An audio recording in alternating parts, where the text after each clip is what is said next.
সফর মাসের শেষ বুধবার, সফর মাসের শেষ বুধবার এই দিন একটা উৎসব জাঁকজমকের সাথে অনেক জায়গায় পালন করা হয়। নাম কি বলেন তো দেখি? আখেরি সাহার সোমবার। অনেকে জিনিসটা বুঝে না যে আখেরি সাহার সোমবার আবার কি জিনিস। তো এটা হলো ফার্সি শব্দ, আখেরি সাহার সোমবার। সাহার সোমবার মানে বুধবার, বুধবারকে ফার্সিতে বলে সাহার সোমবার। সাহার সোমবার মানে 4 সোমবার। ফার্সের গণনা হলো রবিবার হলো 1 সোমবার, সোমবার হলো 2 সোমবার, আর মঙ্গলবার হলো 3 সোমবার, আর বুধবার হলো 4 সোমবার, 4 সোমবার। তো এই 4 সোমবার হলো সফর মাসের শেষ বুধবার। সফর মাসের শেষ বুধবার কি হয়েছে? সফর মাসের শেষ বুধবার যারা পালন করেন ওই দিন কিছু আমলও করেন, কিছু সলাত আদায় করে, কেউ কেউ অনেক আমল করে রাত্রে, ওই দিন রাত্রে। কেন? তো এই ব্যাপারে সহি সনদে কোনো বর্ণনা পাওয়া যায় নাই। এই রাত্রে কিছু আছে বা কোনো ইবাদত আছে বা কোনো আমল আছে বা কিছু আছে, এরকম কোনো সহি সনদের বর্ণনা কোথাও নাই। আচ্ছা, তাহলে যেহেতু নাই তাহলে আমরা করব না। যে ভাইয়েরা করেন আমরা তাদের কাছে জানতে চাবো যে ওনারা কেন করেন বা কোথায় পাইছে, ওনাদের দলিল কি। তো ওনাদের কয়েকটা দলিল শুনি। একটা 12 চাঁদের ফজিলতের মধ্যে আছে, 12 চাঁদের ফজিলত একটা বই আছে, দেখছেন না? আগে সবার ঘরে ঘরে থাকতো, নেক আমল, মুকসুদুল মুমিনিন, 12 চাঁদের ফজিলত, এরকম কিছু বই আছে। এগুলো রাস্তাঘাটে সব জায়গায় দেখবেন যে বিক্রি করে বসে বসে।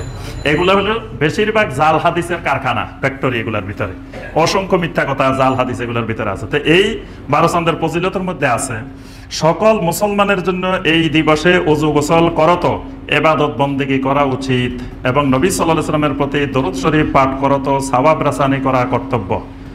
এটা কোথায় পাইছে, কেন পাইছে, কেন করবে, এটার কোনো রেফারেন্স সেখানে নাই। যিনি 12 চাঁদের ফজিলত লিখেছেন উনি ফতোয়া দিয়ে দিয়েছেন, উনি শরীয়ত আবিষ্কার করে দিয়েছেন যে এই রাত্রে আপনারা ওযু গোসল করে ইবাদত বন্দেগী করবেন, নবী সাল্লাল্লাহু আলাইহি ওয়াসাল্লামের প্রতি দরুদ পড়বেন, সওয়াব রাসানি করবেন।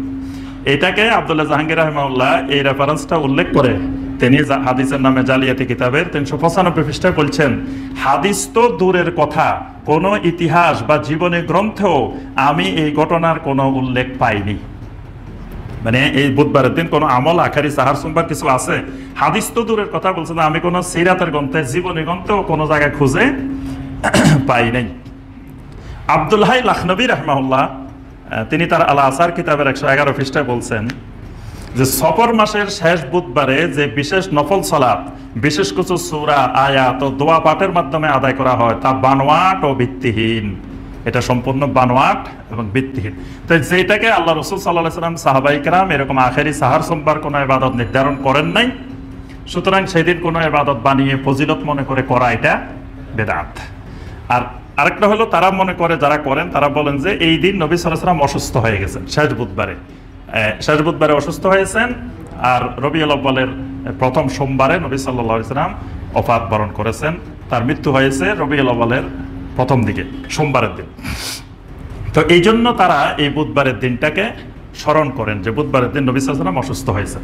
তো নবী সাল্লাল্লাহু আলাইহি ওয়াসাল্লাম অসুস্থ হয়েছেন ওফাতের আগে, এটি সত্য কথা। কিন্তু নবী সাল্লাল্লাহু আলাইহি ওয়াসাল্লাম কি বারে অসুস্থ হয়েছেন এটা সহি কোনো সনদে বর্ণনা আসে নাই। নবী সাল্লাল্লাহু আলাইহি ওয়াসাল্লাম সফর মাসের শেষ দিকে অসুস্থ হয়ে গেছেন, এরপরে রবিউল আউয়ালের প্রথম দিকে তার ওফাত হয়েছে। নবী সাল্লাল্লাহু আলাইহি ওয়াসাল্লাম 12-13 দিন অসুস্থ অবস্থায় ছিলেন। তো এখন কথা হলো, যদি সঠিকও হয় তিনি বুধবারে অসুস্থ হয়েছেন, তো সাহাবায়ে কেরাম কি বুধবারে কোনো কিছু করতেন কিনা এটা দেখতে হবে। যদি সাহাবায়ে কেরাম যে নবী সাল্লাল্লাহু আলাইহি ওয়াসাল্লামের ওফাতের পরে তারা বুধবারের দিন এরকম আখেরি সাহার সোমবার পালন করতেন, তাহলে আমরাও করবো, অসুবিধা নেই, এটা সুন্নত। কিন্তু কথা হলো এই নামটা হলো ফার্সি, আখেরি সাহার সোমবার, এটার আরবি কি? যদি সাহাবায়ে কেরাম করতেন তাহলে আরবি নাম আসতো, আরবি হাদিসে কিছু না কিছু আসতো।